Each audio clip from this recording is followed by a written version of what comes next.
Hello everyone and welcome to the Intelligent Money British GT Championship season finale here at Silverstone, where a season high 37 GT cars, that's 20 GT3s, 12 GT4s and 5 GTCs will line up on Sunday for our 3-hour season finale. Now, as we do on every Friday, we're going to have a walk down the pit lane and look at the cars that are here, and there are an awful lot here this weekend, as we've just said. So hopefully you've got a coffee and you can stick with us throughout. So starting at the top of the pit lane, one of the new entries this weekend from Optimum Motorsport, one of 9 McLaren 720S GT3s. There's another one just behind, the full season 2Cs car. 9 720S GT3s is a new British GT record for a single model from a single manufacturer. It beats the record of 8 currently held by Aston Martin, which was set here in 2014. Speaking of Aston Martins, we've got a new race-by-race entry joining us in GT4, courtesy of MSL, powered by Newbridge Motorsport. Alex Toth-Jones and James Dorlin, who was a race winner with us last season at Tolman, en route to 6th in the championship. He's racing in Porsche Sprint Challenge GB this weekend as well. Could wrap up the championship in that while also racing in British GT. We'll go past scrutineering. One of the HHC McLarens is in there at the moment, and we'll move on down to Optimum's garage, where you'll see another 2 720Ss. This is the car of Brendan Arib and Ollie Milroy.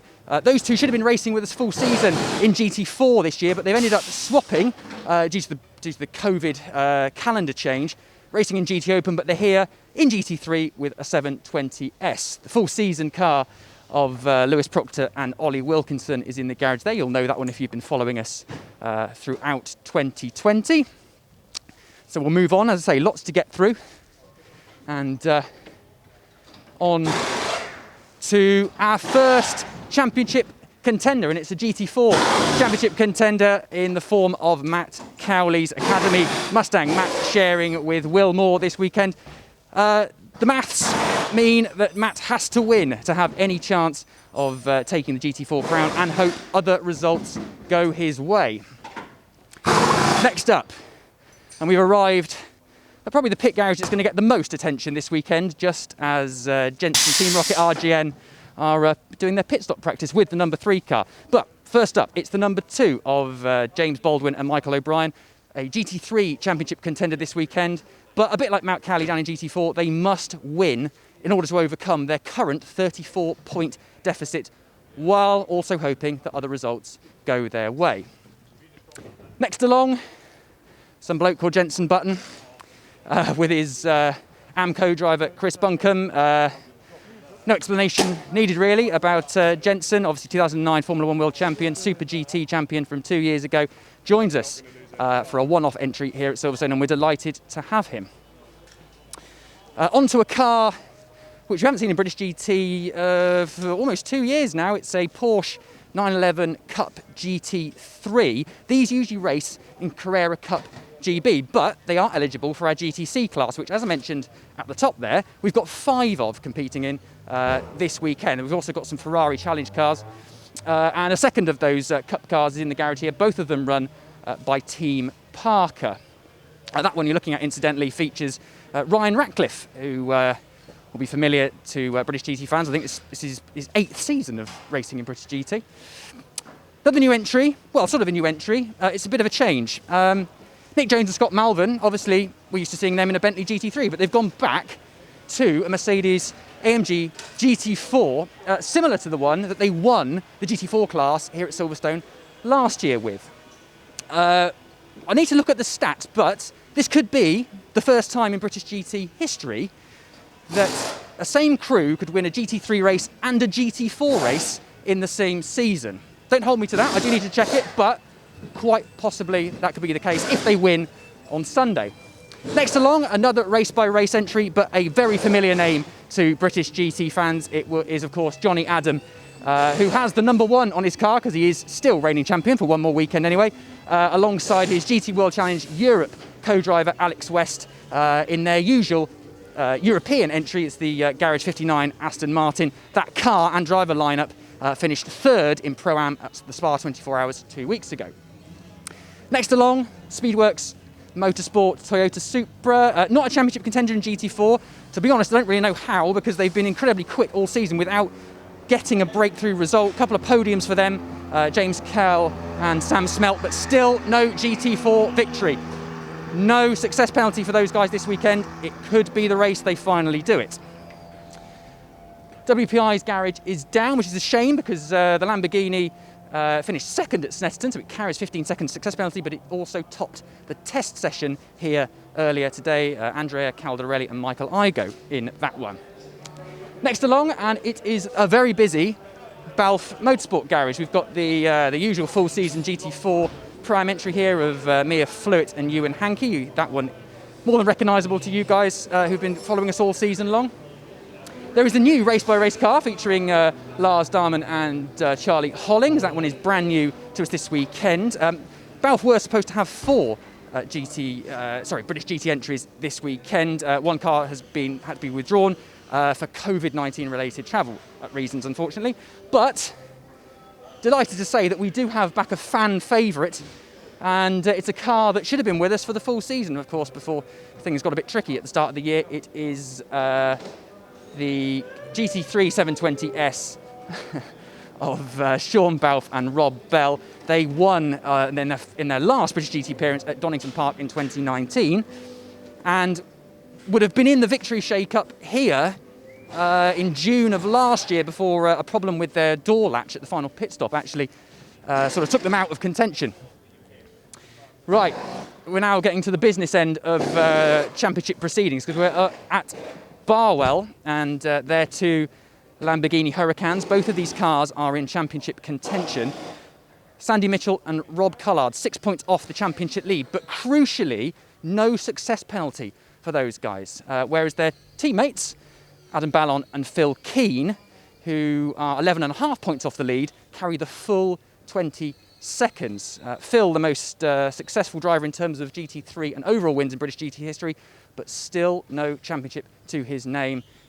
Faces an uphill battle to change that this weekend, but you never know. It all depends on those success penalties, timing of safety cars, and what Ram Racing can do. And Ram Racing at the bottom of pit lane, we will get there eventually. Now, while we've got a little bit of a lull, I'll just tell you a couple of other things this weekend. You will notice, of course, that we're running poppies on all of the cars. They'll be on the Intelligent Money windscreen banners and on the number panels as well. And we'll have a Mission Motorsports memorial service on Sunday just before 11 o'clock. And, of course, the usual 2-minute silence for Remembrance Sunday. Which takes us up to TF Sport. And a familiar returning Aston Martin, which we haven't seen all year in GT3 from TF Sport, but also, crucially, reigning GT4 champion Tom Canning finally makes his long-awaited British GT3 debut. He was supposed to be sharing with Graham Davidson this season. Obviously hasn't happened, but he's back here in GT3 with Giacomo Petrobelli. Right, championship contenders in GT4, and they are 2 pretty big championship contenders as well. Patrick Kibble and Conor O'Brien's car here. This one is 13 points off the championship lead. Sounds like a lot, but if they win, they put all the pressure on the sister car of Jamie Caroline and Daniel Vaughan. Now, they lead the championship, but they do have a 15-second success penalty. Again, all comes down to safety car timings, strategy, and of course what those drivers can do on track. Ultimately, it is in the hands of Caroline and Vaughan this weekend to see if they can get over the line. But as I say, they do have that pit stop success penalty, and a victory for the sister car would heap pressure on them to finish second. Empty garage, unfortunately. That should have the ultimate speed Aston Martin. It may well be off at scrutineering. You've already seen the Newbridge Aston Martin that should have been in there. Stella's Audi is shuttered, unfortunately, but nice to have that car back with us after it missed Snetterton. And then that brings us on to the first of the Ferrari GTC entries. 3 of them here this weekend, and they're all in Ferrari Challenge Evo spec. We were expecting one to be not in Evo spec. They are all now in Evo spec, which is lovely because they all are, quite frankly, fantastic looking racing cars. Like the Porsche, this races in one make Ferrari Challenge all the way around the world. But we do cater for it in British GT, and we have done for a number of years, but we just never seem to get that many entries. For whatever reason, we've attracted 5 here at Silverstone, and here is another run. This is FF Course's rather pretty yellow 488. Jamie Stanley, 2010 British GT4 champion, drives that one. I should actually just note that the one you just looked at, the sort of bluey green one, is run by Simon Green Motorsport, another new team to British GT. Team ABBA had some problems in the test, which might explain why their garage is shuttered. And then we come on to the final of the GTC entries. That one features 2014 British GT4 champion Ross Wiley. Century's garage is closed, so we can't look at the BMWs. It's a bit of a shame. But we do hurry along to the 2C's garage. You obviously saw the number 10 car lurking at the top of the pit lane. We've got the full season number 9 entry down here. Angus Fender and Dean McDonald. And then next door, we actually have 2C's third, a 3C's McLaren, if you like. And there it is. Martin Kodrick and Al-Faisal Al-Zubair join us in the silver class this weekend. That one, obviously it's got a different number on it. It's number 11, but it's sort of a swapped livery compared to the other two. It has white down the bonnet and up the doors, whereas the other 2 entries, they have black. Right, we'll move on. And not far to go now. We said earlier on we saw HHC's McLaren up in scrutineering, which is a bit of a shame because both cars are in championship contention. Jordan Collard and Patrick Mathieson, in particular, they're 2.5 points behind Jeremy Caroline and Daniel Vaughan. A victory for them would be enough, of course, to take the championship lead, but they do have the full 20-second success penalty for winning last time out at Snetterton. Gus Bowers and Chris Westmail also in championship contention, but like Matt Cowley, they have to win and hope other results go their way. Another Aston Martin, and it's the familiar Beechstein AMR example, which obviously features Andrew Howard, but this weekend also Charlie Eastwood, who makes his British GT debut. He's one of Aston Martin's factory FIA World Endurance Championship drivers, so really interested to see how he goes. Now, typical, we've come all the way down to the bottom of the pit lane to find the championship leader, and it's behind closed doors, which is a shame, so we'll just sort of wrap it up. The other car as well, Ram Racing's number 6 Mercedes, that's in Pro-Am Championship contention with Yalma Berman and Ian Loggy, but it's Sam Dehaan and Patrick Kujala who lead the overall standings by 6 points from Sandy Mitchell and Rob Collard. They do have a success penalty this weekend, so again, as we said earlier, it's all about how you manage the success penalties, the safety cars, and the strategy to determine who is going to be the 2020 British GT3 champion. Now, of course, you can watch it all live on British GT's Facebook page, our website, SRO's GT World YouTube channel, and for the first time, Sky Sports F1 this Sunday.